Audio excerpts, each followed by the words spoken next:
En este momento hemos tenido elementos, datos, sobre todo para cruzar sobre la información del gobierno y sobre nuestros datos que hemos dado.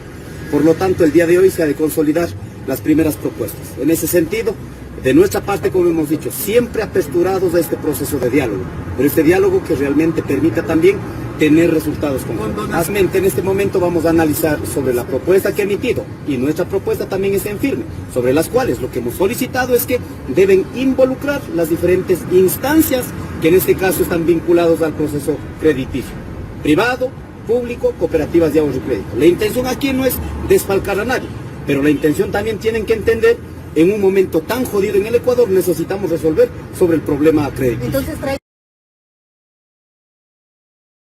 No podemos aceptar que se nos siga acusando que han pagado $8 a cada manifestante y en este caso venido recursos desde el narcotráfico. Seguimos escuchando las descalificaciones del señor presidente de la República y esto realmente pone en riesgo lo que hemos empezado. Cada uno tiene su lectura de cómo se dieron los acontecimientos, pero si bien es cierto hay razones para estar incómodos o enojados, también hay razones para estar entusiastas y optimistas.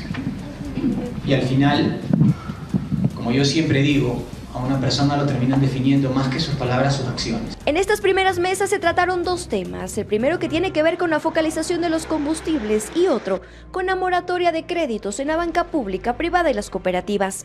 Al cierre del tercer día, las partes llegaron ya con propuestas más claras.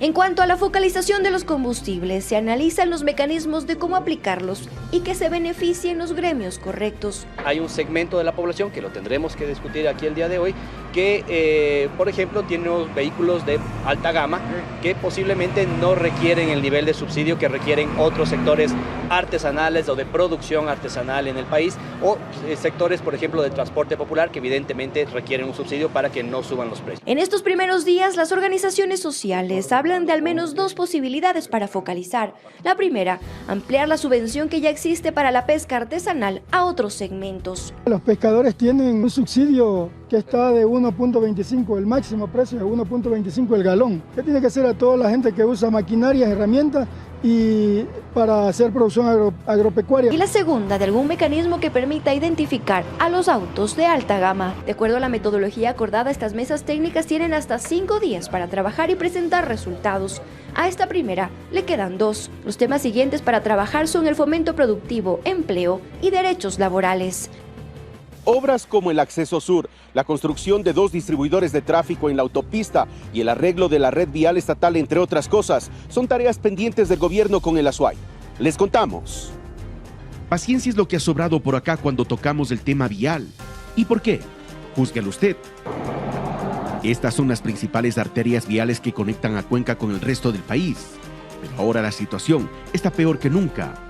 Si no, veamos lo que pasa en la Cuenca Girón Pasaje o en la Molleturo El Empalme. Si bien se han realizado algunos arreglos, no obstante los mismos por el crudo invierno duraron poco.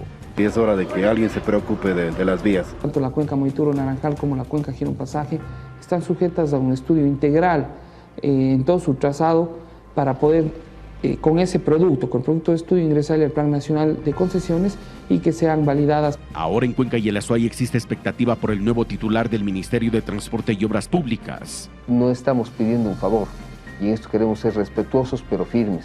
Estamos pidiendo se cumpla con la obligación para el ejercicio de los derechos de los cuencanos y de los azuayos, y de esto estamos expectantes. Y es que existen varias promesas y compromisos pendientes dentro del Plan Vial 2025 que se espera se vaya concretando. Hay una realidad en el país que desde ciertas provincias hacia el norte todo está bien y en buena hora, se merece eso y más, pero nosotros también nos merecemos una atención del gobierno central en su competencia. Existen algunas obras planificadas para este año que no sufrirán ningún cambio, dicen desde el ministerio. Lo referente a Medio Ejido Sayosí, estamos ya con aval listos para publicar en el portal de contratación pública, y los distribuidores de tráfico tanto de Gapal como del Hospital del IES esos están en actualización de estudio. El compromiso del presidente es que esas obras se ejecuten en la provincia conforme dio a conocer en el Cantón Paute hace algunas semanas. No obstante, la paciencia se va terminando. Por ello se espera que los compromisos no demoren más. Se requiere una reconstrucción vial, no un mantenimiento vial, y en ese sentido, obviamente, la atención es prioritaria para Cuenca, el Azuay y el Austro, y que se cumpla con las justas necesidades que vienen desde hace mucho tiempo atrás. El contrabando en todo su esplendor.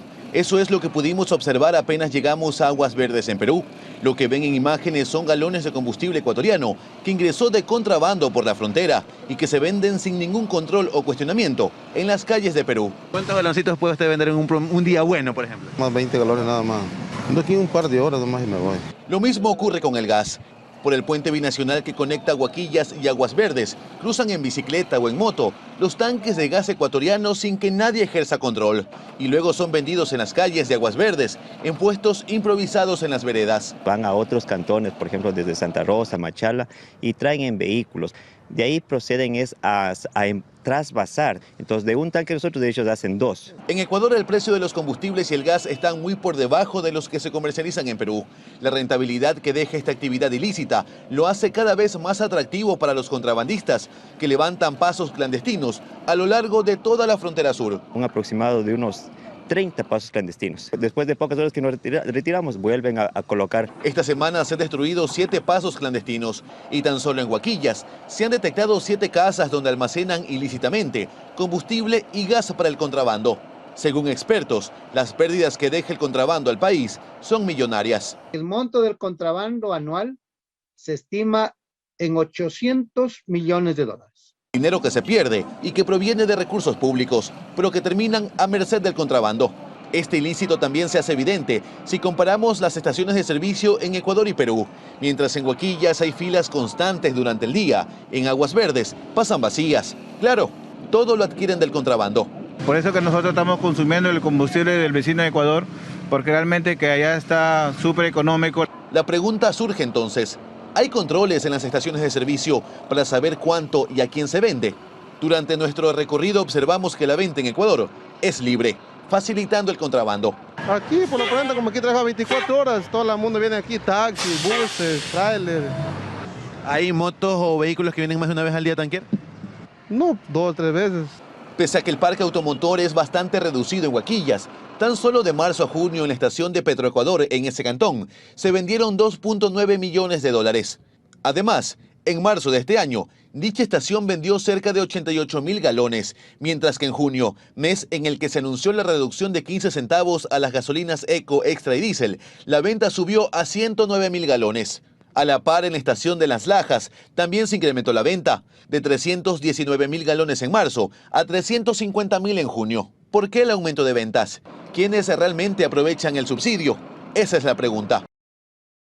Este viernes, mediante un comunicado por parte del IES y también luego lo confirmó el vicepresidente Alfredo Borrero durante el Gabinete Sectorial de Salud, el IES declaró la emergencia a sus hospitales. Con esto se declara ya la emergencia a todo el sistema de salud pública. Hablamos del Ministerio de Salud, IES, ISFA e ISPOL con el fin de abastecer ya definitivamente de tanto de insumos como de medicinas a los hospitales. Escuchemos lo que se mencionó durante la tarde de ayer y el detalle de esta declaratoria de emergencia en el siguiente reportaje. Veamos. El vicepresidente Alfredo Borrero confirmó el anuncio durante el Gabinete Sectorial de Salud de este viernes. El Instituto Ecuatoriano de Seguridad Social IES declaró la emergencia sanitaria, sumándose así a la declaratoria del sistema de salud que anunció el presidente Guillermo Lasso el pasado mes de junio. Lo cual va a contribuir a trabajar conjuntamente para solucionar los problemas que se han ido presentando. Con esto se busca acelerar el abastecimiento de medicinas e insumos en los hospitales del IES.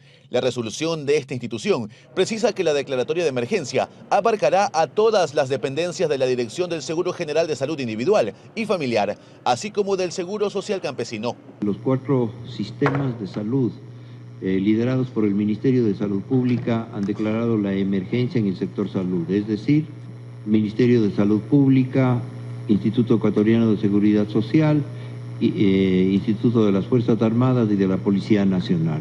Esta decisión se toma días después de que pacientes y asociaciones realizaron plantones pidiendo la declaratoria de emergencia ante la falta de medicinas para pacientes con enfermedades graves. La Corte Interamericana de Derechos Humanos pidió también esta semana a Ecuador que adopte medidas inmediatas que posibiliten el acceso a un tratamiento médico adecuado al grupo de pacientes con cáncer en la sangre. Nosotros necesitamos para vivir tomar una pastilla cada 4 horas de bromuro de piridostigmina de 60 miligramos. Si nosotros nos falta esta medicina, lo que sucede es que corremos el riesgo de sufrir un paro cardiorrespiratorio. Desde el ISPOL han asegurado que el promedio de abastecimiento bordea el 42% y con la declaratoria de emergencia por 60 días esperan subsanar las deficiencias que existen en el subsistema. La emergencia en el sistema de salud pública del país fue uno de los problemas mencionados por el sector indígena en medio de las manifestaciones a nivel nacional que se dieron en junio. Durante el gabinete sectorial también se dio a conocer que ya se empezaron a hacer los pagos a los prestadores externos, tanto del IES como del MSP, para cubrir la deuda por $400 millones que mantiene el Estado. El día de ayer ya se aprobaron las transferencias especialmente a Solca y otros proveedores de salud en el territorio nacional. Esto obviamente permitirá continuar con los servicios de derivación que las distintas instancias de salud tienen con empresas y proveedores de salud privados. Que estas medidas sirvan para finalmente contar con medicinas necesarias en los hospitales públicos es lo que esperan los pacientes. Concluyó la primera gira del presidente Biden a Medio Oriente. Oportunidad que aprovechó para reafirmar que Estados Unidos seguirá involucrado en la región, una que posee cerca de la mitad de las reservas de petróleo del planeta. Por ello es clave para estabilizar los precios de los combustibles. Y Biden regresa con un compromiso de Arabia Saudita anunciando que incrementará su producción hasta 13 millones de barriles diarios. Una promesa significativa si se toma en cuenta que viene del segundo productor de petróleo del mundo con 17% de las reservas mundiales. Aún así, el mandatario estadounidense no aseguró un impacto inmediato en los precios de la gasolina y pidió esperar por lo menos un par de semanas. Probablemente podría haber todavía un ajuste de precios a la baja, pero en el mediano plazo de aquí a diciembre realmente va a estar complicado que tengamos precios más bajos. Sin embargo, la administración Biden se muestra optimista. We're already seeing prices come down at the pump a little bit. The price of crude is down to 100 and been staying there for quite some time. So all of those are encouraging signs.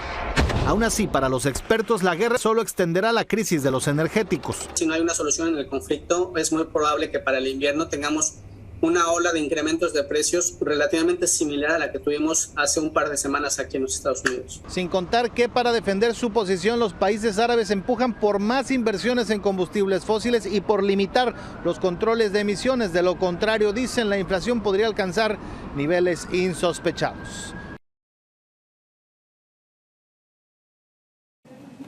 Joana, ¿qué tal? Buenas noches. Así es, comprar los útiles requeridos para los hijos se puede volver un dilema para algunos padres de familia.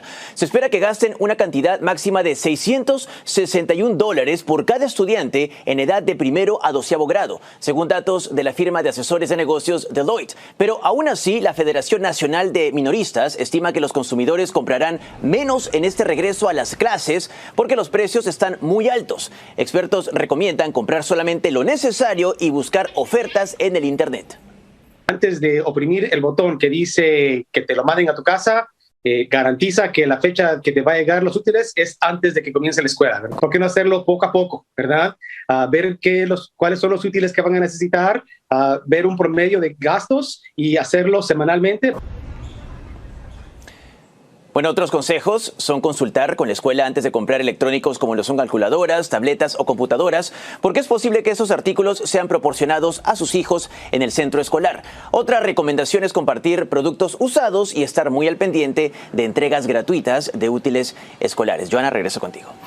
Gracias, Enrique. También hay estados en donde uno puede comprar libre de impuestos en ciertas fechas. Entre ellos está Texas, Florida y Nevada.